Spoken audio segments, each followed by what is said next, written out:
everybody, and welcome back to another reaction video from Out on That Line. And today I'm dipping back into the Australia well shamelessly. Here I go. This is one that was highly requested, is that we tackle something from INXS live at Wembley Stadium in 1991. I think it's called Live Baby Live was the name of the concert. I know, new sensation, What You Need, Devil Inside, which I don't really like, Kick. I've actually heard the album Kick in its entirety while waiting in line for ice cream. It didn't make a super impression, not because it wasn't good, but because I was starting to melt down about standing in a line for ice cream for half an hour. It's just like, cut your losses at a certain point, but that's not how I live my life. I live my life a quarter mile at a time, like the great Vin Diesel, but we're not here to talk about that.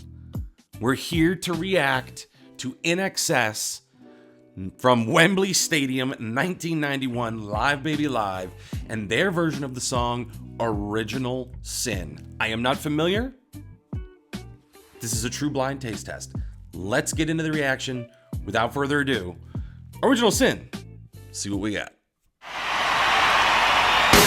Hey, Original Sin. You got the sin?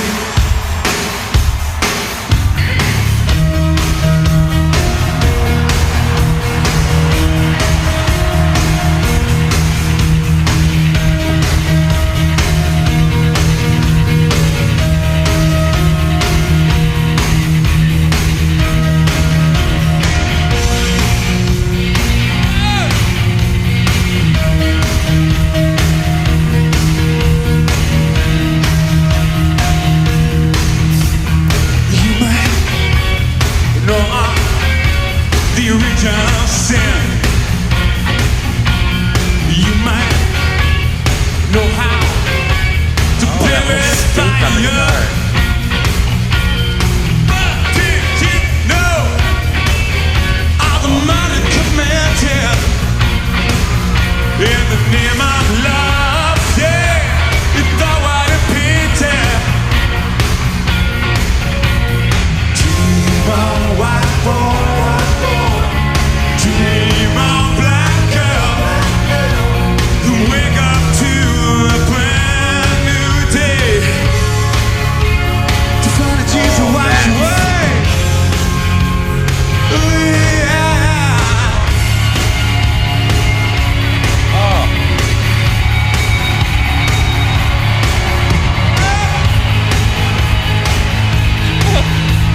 You never know where this thing is going. Big time. When I did not care, no. And there was a time when I fancied itself. There is a dream, gotta tell by man. Well, I'm sure you have to see it's open arms, yeah. Dream on white boy. Dream on black girl, then wake up to a brand new day. Dream on black boy, dream on white girl, then wake up to a brand new day, to find a tears to wash away. Ah, yeah. Simple but effective.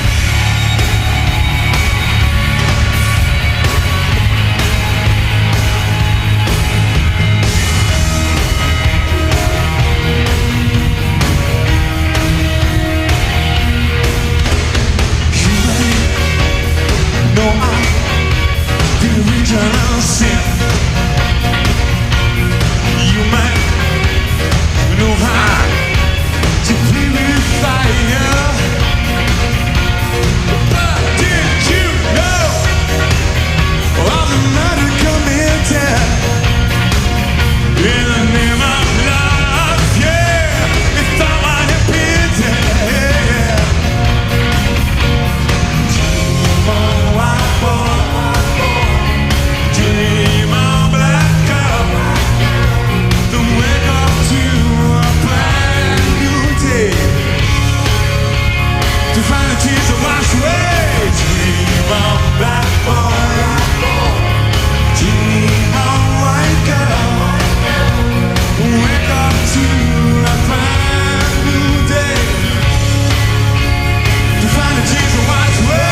Way heavier than I thought it was going to be. Somehow heavy, but smooth.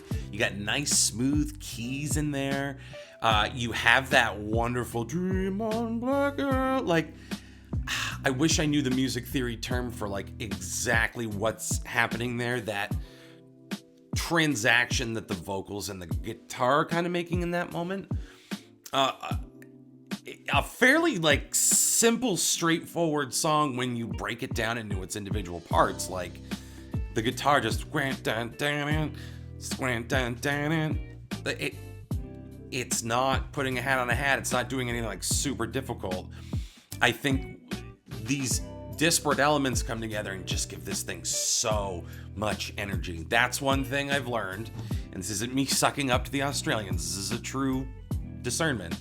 One of the things I've learned is that Australian rock, and I think Australian performers in general, put their whole bodies into it. They put themselves into it from the ass up, and there's a lot of energy and a lot of showmanship. I think there's some of the like best live performances I've seen. Like, real talk, I did that video about System of a Down.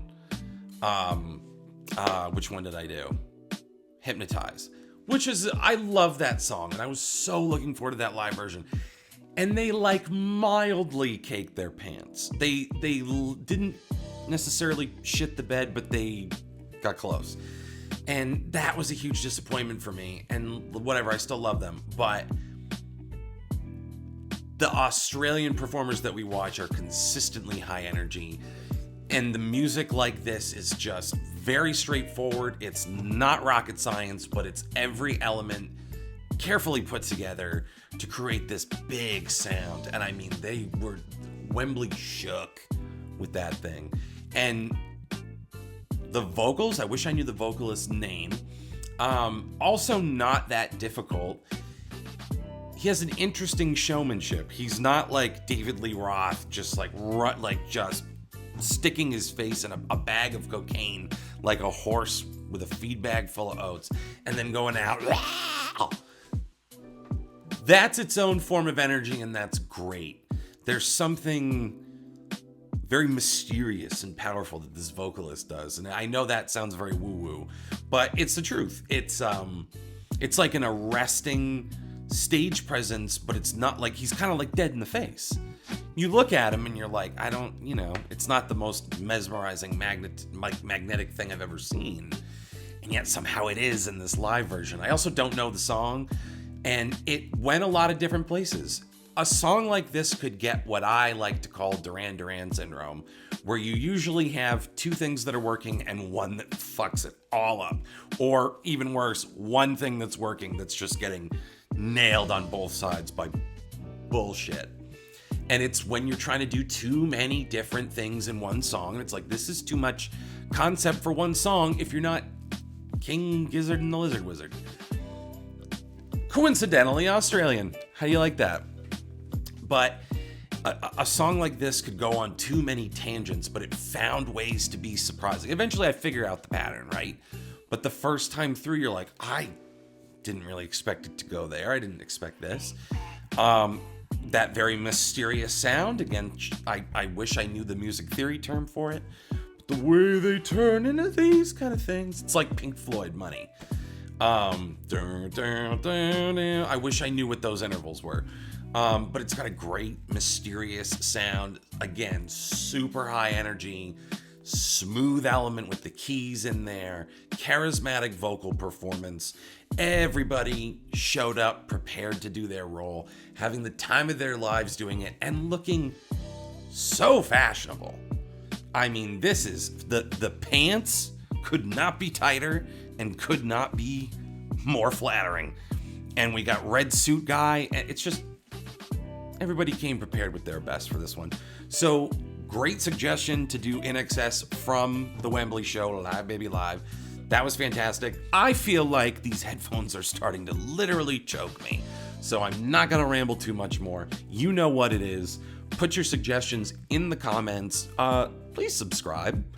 We actually get a lot of viewers who are not subscribed to the channel. What's that about? So anyway, if you're here for the first time, please subscribe and let us know what you want to see next. And until next time, thanks for watching.